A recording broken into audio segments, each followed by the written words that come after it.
What's up again, viewers? Brian here at 3TR, and welcome to another episode of the People's Questions, episode 37. This time, rather, I actually got a lot of really great questions. Two in particular were kind of familiar, but I'll work through that. Now, before I get into your guys' questions, I'd like to congratulate the winner of last Friday's contest question, DL Duell, which has now become a two-time winner, and if he can get a third victory, he'll be placed in my ultimate 3TR contest championship, which I know sounds dumb, but he'll be put in a running for a $50 card. So rest of you out there, you better do what you can to stop him, because he's been on a roll lately. And the answers he got for what were my 5 favorite video game based movies were Resident Evil Damnation, Final Fantasy VII Advent Children, Mortal Kombat the first one, Street Fighter 2 the animated film, which I really thought was going to throw a lot of people off, and Hitman. Now, with Hitman, I've never played any of the games, so I went into that movie completely fresh, and I enjoyed it. So, congratulations to you, man. DL, do well for winning, and I've already sent you your $20 card, and hopefully you will spend it well, and maybe you'll get your third victory this time. Now, I'd like to start off with a newbie in terms of questions, and he had 3 great questions. Goes by the name of EpicartHouse. Hope I said that right, man. And your first question was, who do I think is better, Peter Jackson or Christopher Nolan? Personally, I would like to go with Christopher Nolan, simply because he is my favorite director, and he actually has been my favorite director even before he did Batman Begins. But I'd have to say, in my opinion, they're kind of even, because they both are strong at what they do best, and neither one can really do what the other does.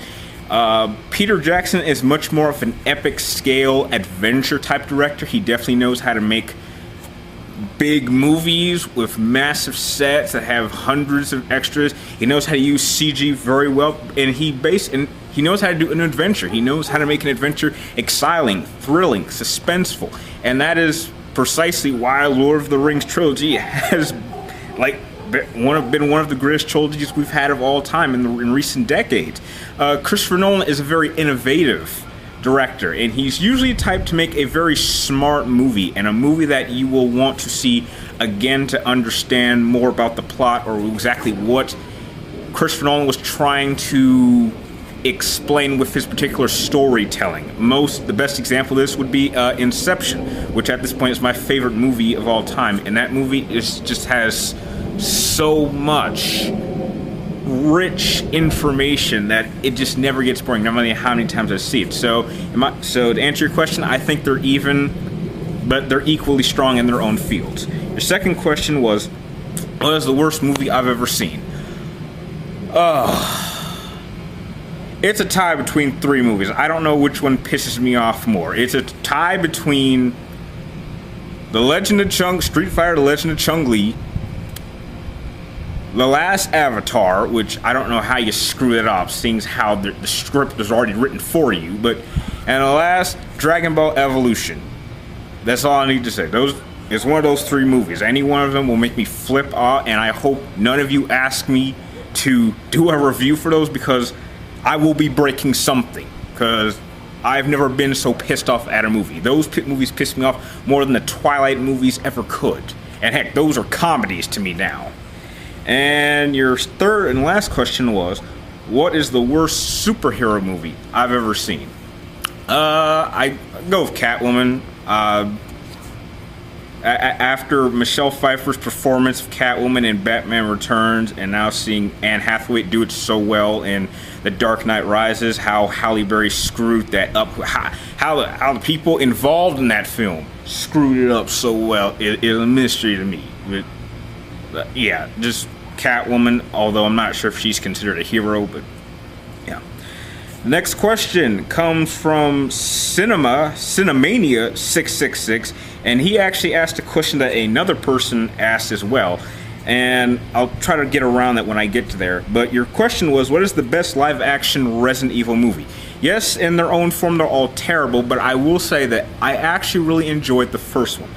Now, with the first one, what I thought that they were doing was they simply wanted to take the idea of Resident Evil and tell it differently with different characters and make sure it had nothing to do with the Resident Evil world that we knew. So it was more of like 2 parallel universes trying to tell the same story.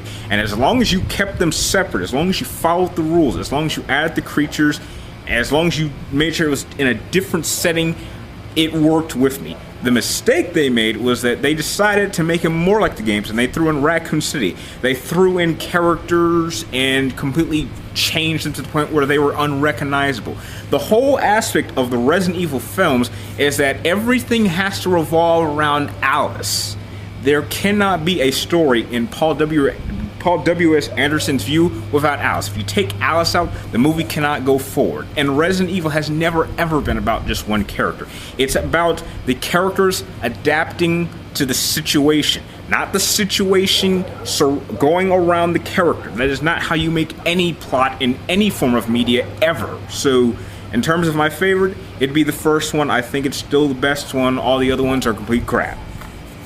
The next two questions come from Super Deadpool 4321, and he first wanted to know, what do I think of the 2012, the modern day, Teenage Mutant Ninja Turtles show? I don't think it's going to work out very well.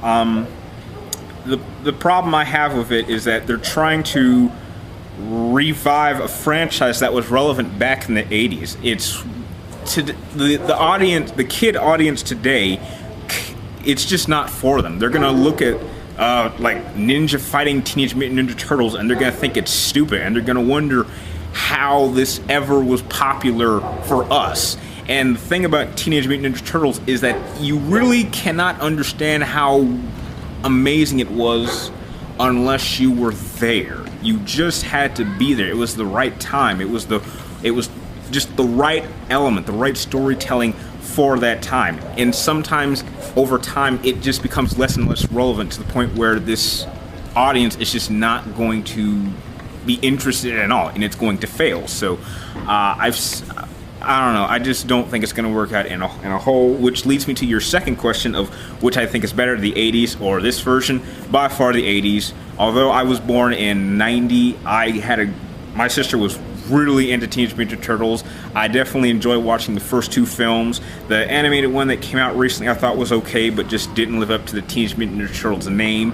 But yeah, by far 80s totally destroys the new one. And I think it even destroys the live action one that we had during Fox Kids around my childhood. Even that had several problems.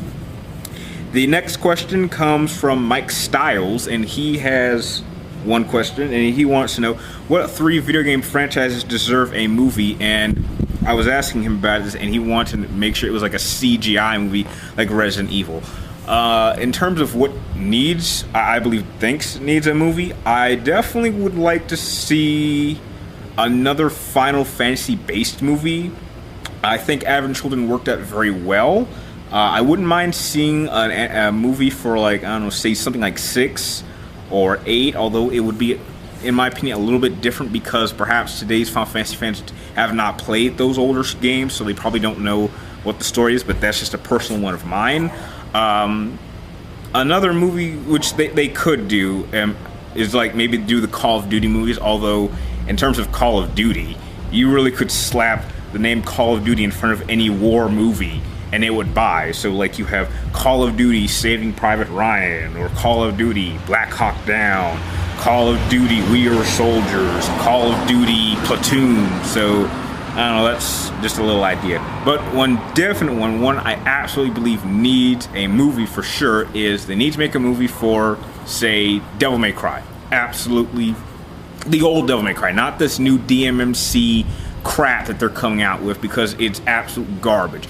That Dante that we had for Devil May Cry's 1, 2, 3, even 4, that is the type of Dante we need, and it needs to be CGI so we can see him in all his badass glory. And make sure you bring the voice actor back for sure. So, above all of them, Devil May Cry needs a CGI movie like now, because its animated series, which was shamefully only 12 episodes long, which was great. I wish they had done 2 more seasons. Definitely deserves its own movie. And the last question, it is a repeat of an older question, but I'll go more deeply into it. Man, I don't know how to pronounce your name, but I'll try. It's Zu Insigo. I'm sorry if I butchered your name, but I've probably put it right here. I'm really sorry. But you wanted to know what Resident Evil movie did I like the most, which I've already told is 1, and how do I think they can improve it. at this point in time, I don't think it's possible to improve it because Paul W.S. Anderson has dug a hole so deep in his own shit. It's impossible to dig at. It's like a 5-foot person like me digging a 20-foot grave. It's like you've dug yourself so deep into your own material that it's impossible to make it work. Nothing at this point. It would come out of nowhere to change everything that you have spent 5 movies building to make it relevant to the games in a good way. It's impossible. So you might as well continue doing your own crappy, give it an ending, and then in 2 years allow a real fan of Resident Evil make a reboot and give us the live-action Resident Evil movie we've needed, because we just got an animated CGI film called Resident Evil Damnation, and it's quite possibly one of the best movie-based video game movies of all time. And with that, that is all the questions I've gotten for this episode. I'd like to thank all of you out there who sent them. Keep sending them in. And now we go on to the contest question for this Friday. Now, this one's going to be very similar to last Friday's question. It's just going to be simply reversed. All I want you guys to do is to list off what are my top 5 favorite movie-based video games. Completely reversed. Last week it was video game-based movies. Now we're doing movie-based video games.